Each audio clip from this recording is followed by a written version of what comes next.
नमस्कार मैं मजिद बंधुसकल बलगते चाওক আজি 9টা गुरुत्वपूर्ण खबर। प्रथमটো खबर राज्यत अंत परिल एडभान्टेज आसाम 2.0 और एतिया 27 अर्थात আজি और 28 फेब्रुवारी लगते 1 मार्चत साधारण लोकर বাবে मुकली থাকিব खानापारार एडभान्टेज आसामर प्रदर्शनी। এই ঘোষণা मुख्यमंत्री हिमंत विश्व शर्मा। परवर्ती खबर राज्यबासीলৈ ভাল खबर एखनो बाह काठर दलং नाथाकिब অসমৰ কোনো অঞ্চলত। গুৱাহাটীত চলিব মেট্ৰো, অসমত নিৰ্মাণ হ'ব এক্সপ্ৰেছ হাইৱে, নাথাকিব এটাও কেঁচা ৰাস্তা। এডভান্টেজ আসাম 2.0 মুখ্যমন্ত্ৰী হিমন্ত বিশ্ব শৰ্মাৰ কেইবাটাও ডাঙৰ ঘোষণা। অসমত নাথাকিব এটাও কেঁচা ৰাস্তা, এখনো বাহ কাঠৰ দলং নাথাকিব অসমৰ কোনো অঞ্চলত। গুৱাহাটীত চলিব মেট্ৰো, অসমত নিৰ্মাণ হ'ব এক্সপ্ৰেছ হাইৱে, নিৰ্মাণ হ'ব নুমলীগড়ৰ পৰা গহপুৰ সংযোগী আণ্ডাৰ ৱাটাৰ টানেল। অতি শীঘ্ৰে নিৰ্মাণ হ'ব 5,800 কোটি টকাৰ ব্যয়েৰে ৰিং ৰোড। 6 লেনযুক্ত ৰাষ্ট্ৰীয় ঘাইপথে জাগিৰ ৰোডৰ সৈতে গুৱাহাটীক সংযুক্ত কৰিব।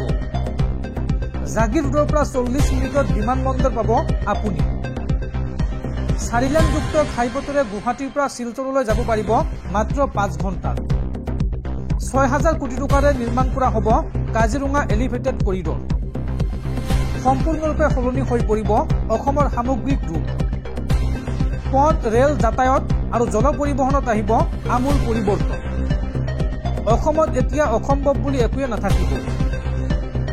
এডভান্টেজ আসাম 2.0 মুখ্যমন্ত্ৰী হিমন্ত বিশ্ব শৰ্মাৰ এইদৰে কেইবাটাও ডাঙৰ ঘোষণা।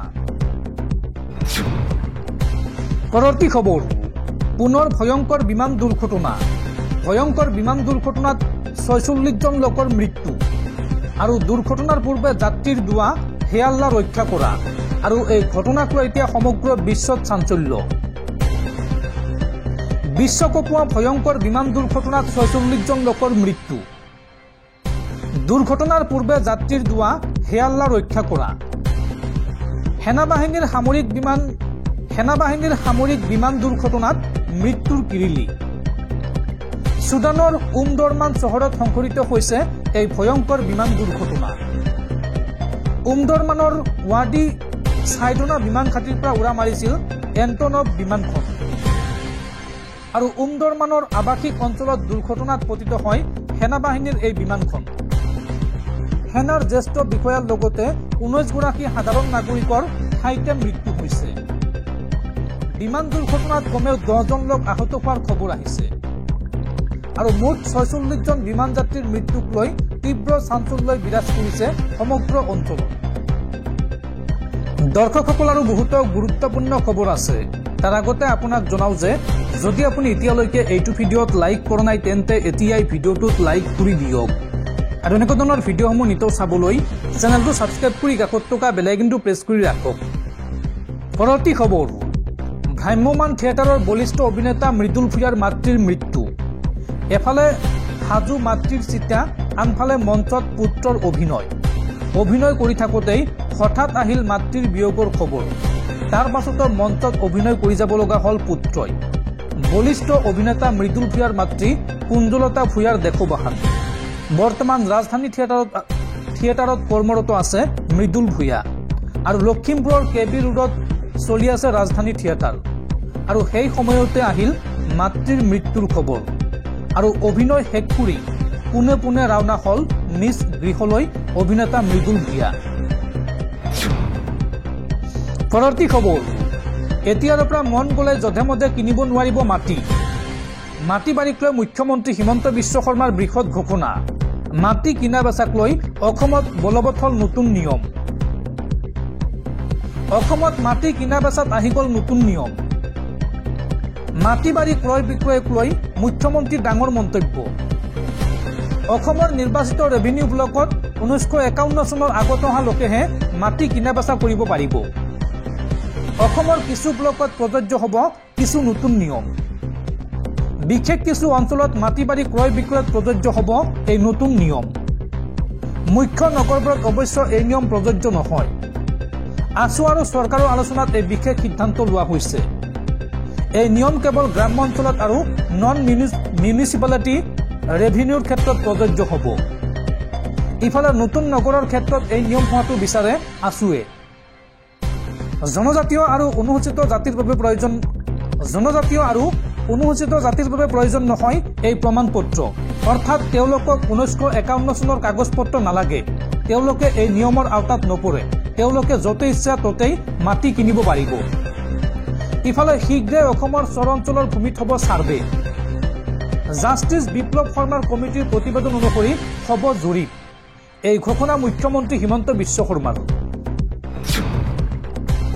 পৰৱৰ্তী খবৰ, ৰাজ্যত পুনৰ সংঘটিত হৈছে আন এক লোমহৰ্ষক হত্যাকাণ্ড।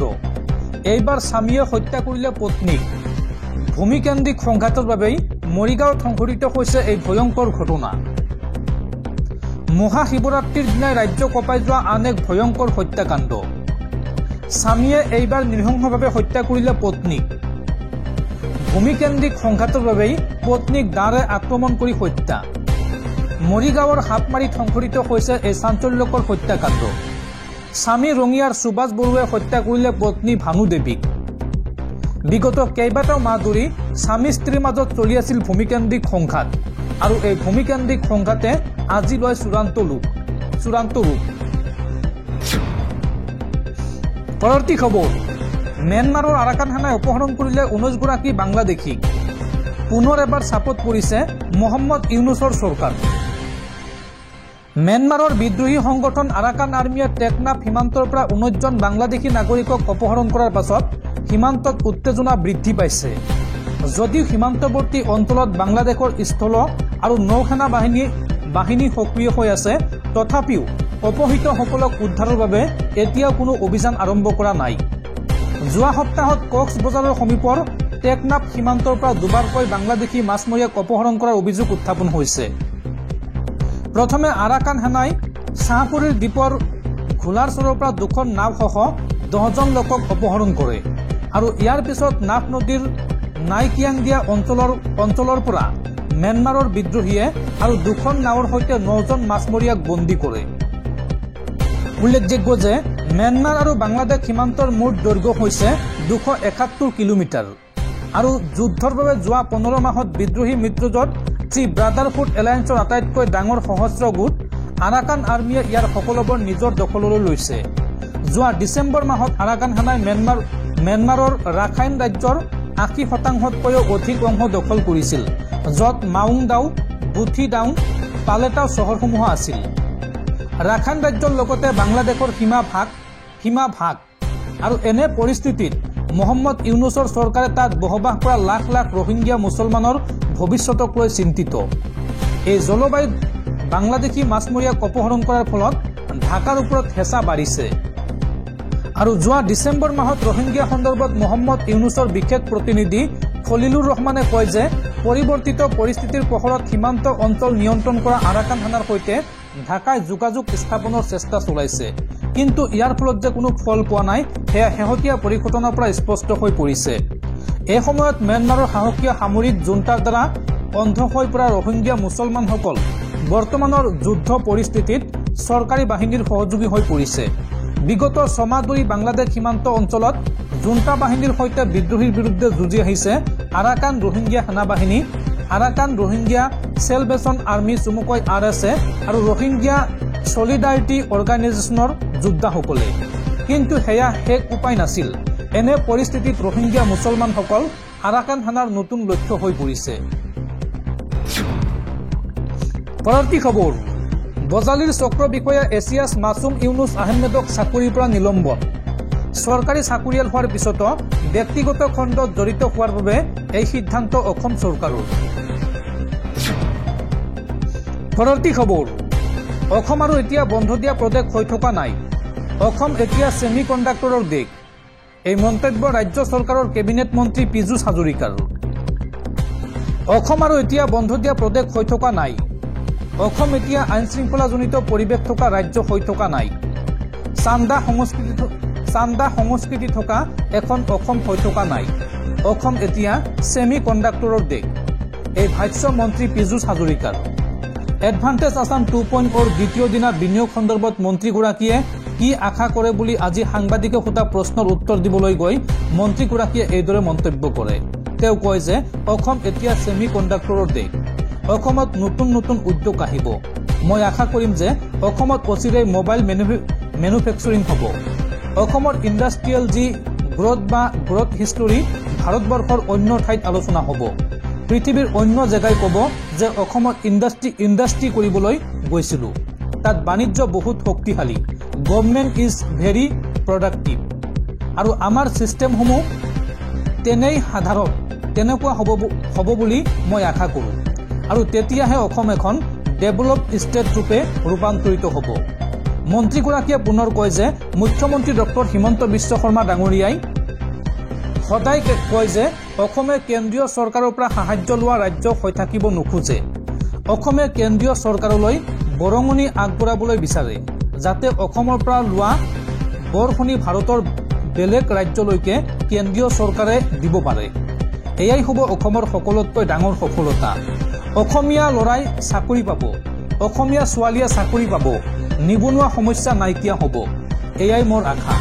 এই ক্ষেত্ৰত এডভান্টেজ আছাম 2.0 যথেষ্ট সহায়ক হ'ব বুলি মন্ত্ৰীগৰাকীয়ে আশা ব্যক্ত কৰে।